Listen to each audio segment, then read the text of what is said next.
안녕하세요. 반갑습니다. 오늘은 블레이저의 웹 어셈블리를 한번 만들어 볼 거예요. 이전 시간에는 블레이저 서버를 만들어 봤고요. 호스팅 모델이죠. 이번에는 블레이저 웹 어셈블리를 한번 만들어 보겠습니다. 자, 같은 솔루션 프로젝트에서 add new 프로젝트를 한번 해볼 건데요. add new 프로젝트에서 여기서 마찬가지로 블레이저라고 한번 검색을 하시고요. 이전에는 서버를 했었죠. 이번에는 웹 어셈블리를 만들 거예요. 이름은 블레이저 웹 어셈블리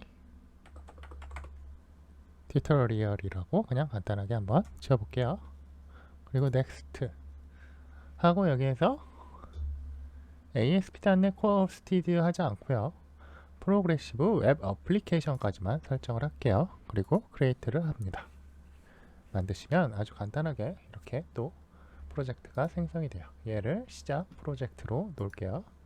이거 없으신 분들은 뭐 상관없어요. 처음에 다시 만드셔도 됩니다. 처음부터.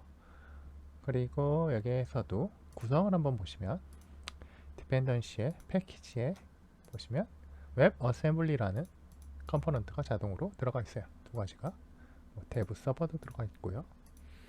이 데브 서버가 들어간 이유는 아마 이 웹 어셈블리를 실행하기 위해서 처음에 호스팅하는 서버가 필요해서 그럴 거예요. 그리고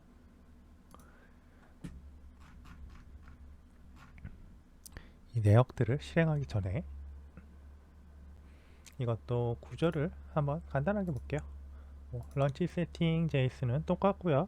이 inspect URI라는 거는 디버깅을 하기 위해서 블레이저 웹 어셈블리는 서버하고 다르게 서버 쪽 코딩이 아니기 때문에 약간 디버깅 하는 게 다를 수가 있어요.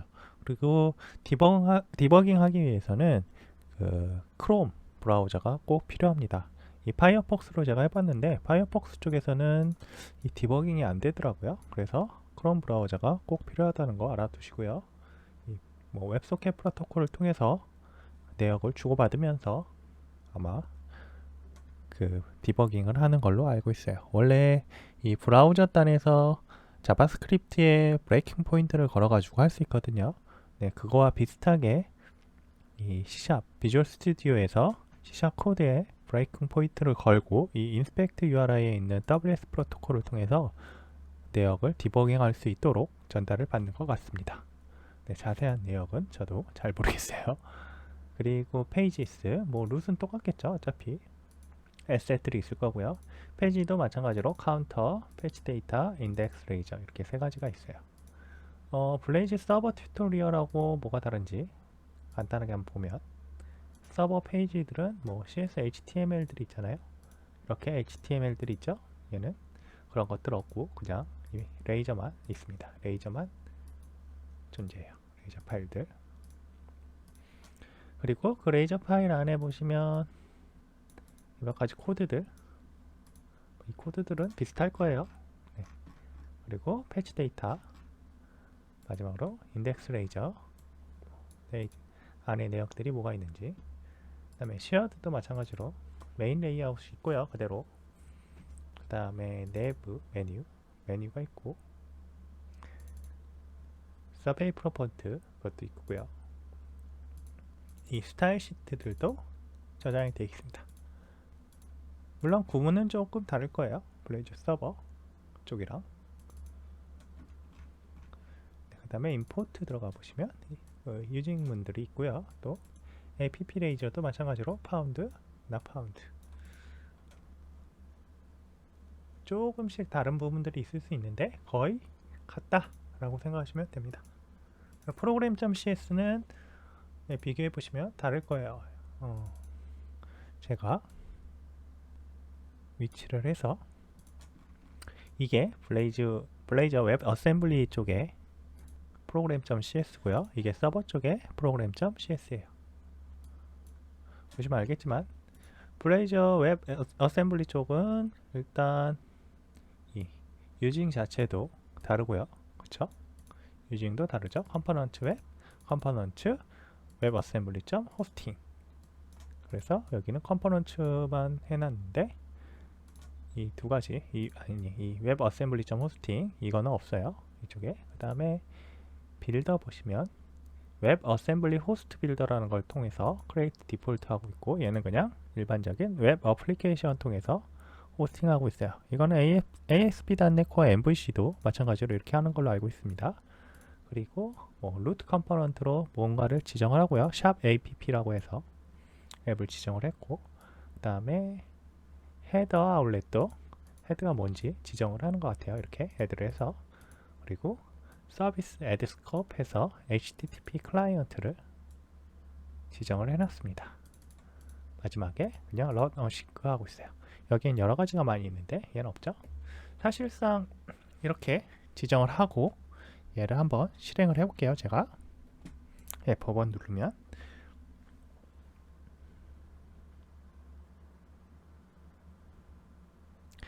제가 기본 브라우저를 파이어폭스로 지정을 해놔서 지금 파이어폭스에서 떴어요.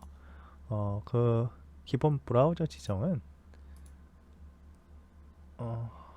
지금 여기에는 없는데, 잠시만요. Shift F5로 다시 해보겠습니다. 이 기본 브라우저 설정은 여기 블레이저 웹 어셈블리 튜토리얼이라는 거에 보시면 IIS로 할지 뭐 WSL에서 뭐 할 WSL? 이건 어떻게 하는지 잘 모르겠는데, 어쨌든 IIS 익스프레스에서 실행할지 또는 이 블레이저 웹 어셈블리 튜토리얼 자체를 호스트로 실행을 시킬지, 그리고 그것들을 웹 브라우저에서 어떤 거를 기본으로 실행을 시킬지 지정할 수 있어요. 여기 보시면 크롬, 파이어폭스, 인터넷 익스플로러, 마이크로소프트 엣지, 저한테 이제 설치되어 있는 애들이고요. 저는 파이어폭스를 설정을 했어요. 이유는 저는 지금 크롬으로 설정을 해서 실행을 하면 자동 실행이 안 돼요. 뭐 이유는 잘 모르겠습니다만 계속 그래서 저는 파이어폭스로 자동 실행이 되도록 하고 있어요. 근데 아까 말씀드렸듯이 나중에 디버깅 할 때 얘가 크롬이 꼭 필요하다고 했죠. 네, 일단 파이어폭스로 실행이 되는지만 확인을 해보겠습니다. 다시 누르시면 이렇게 실행이 되고요. 내역은 저번에 서버랑 같아요. 클릭하시면 이렇게 클릭미가 되고요. 패치 데이터 실행해 보시면 이렇게 됩니다. 패치. 네. 이렇게 해서 얘가 실행되는 걸 확인을 했고요.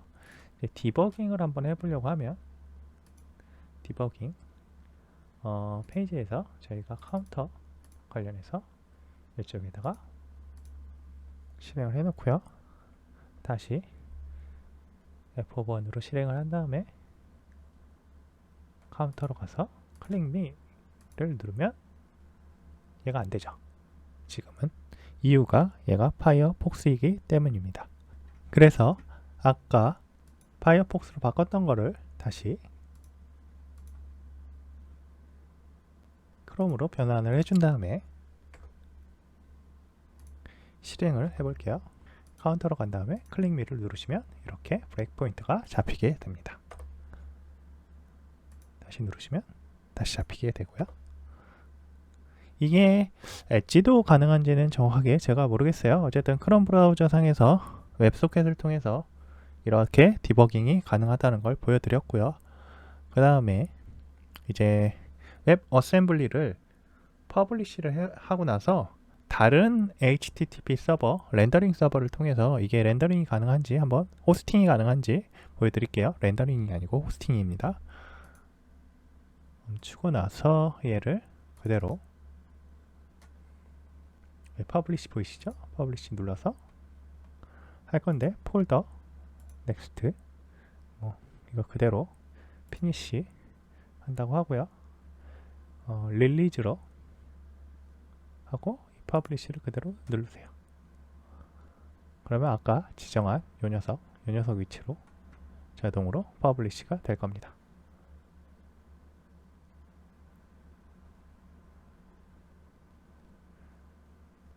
자, 컴파일 열심히 하고 있죠?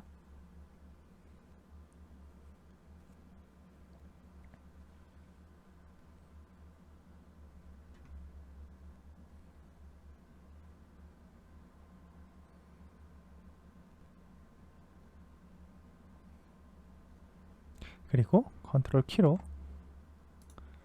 눌러서 해당 폴더로 이동을 해봅니다.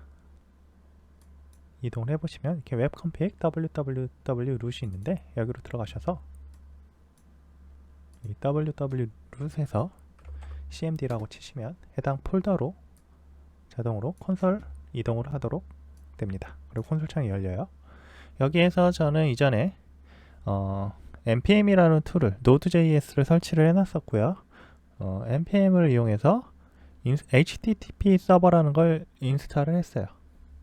네, 뭐 어떤 식으로 하면 되냐면 npm install http 서버 다시 이걸 글로벌로 설치를 한다 라는 의미로 이렇게 하면 자동으로 설치가 됩니다. 저는 이미 설치를 해놨지만 어쨌든 다시 한번 설치를 했어요. 그리고 이 폴더 내에서 그대로 서버를 실행을 하려면 이렇게 써주시면 이 폴더를 루트 폴더로 해가지고 서버가 렌더링이 돼요. 호스팅이 되고요. 호스팅 되면서 보시면 알겠지만 제 IP로 이렇게 열렸습니다. 제가 이 로컬호스트로 그러면 다시 한번 열어볼게요.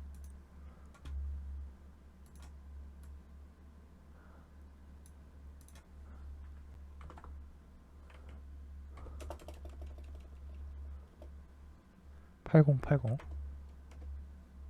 누르시면 이렇게 실행이 되죠. 자, 제가 이걸 지금 한 이유가 뭐냐면 실행되죠?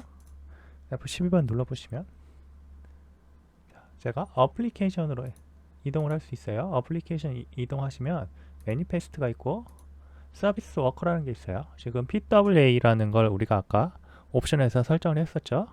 이 PWA가 이 서비스 워커라고 생각하시면 돼요. 그래서 오프라인에서 앱이 실행할 수 있도록 해주는 역할을 합니다. 네, 그래서 제가 이 녀석을 그대로 실행할 거고요. 이 상태에서 다시 F12번 눌러서 보기 힘드니까 되는 거 확인했고요. 이 HTTP 서버를 스톱을 해버릴게요. 자, 스톱을 했어요. 원래 일반적인 서버 어플리케이션 같은 경우, 서버 웹 프로그래밍 같은 경우에는 이 오프라인이 되면 아무것도 동작을 하지 않아요.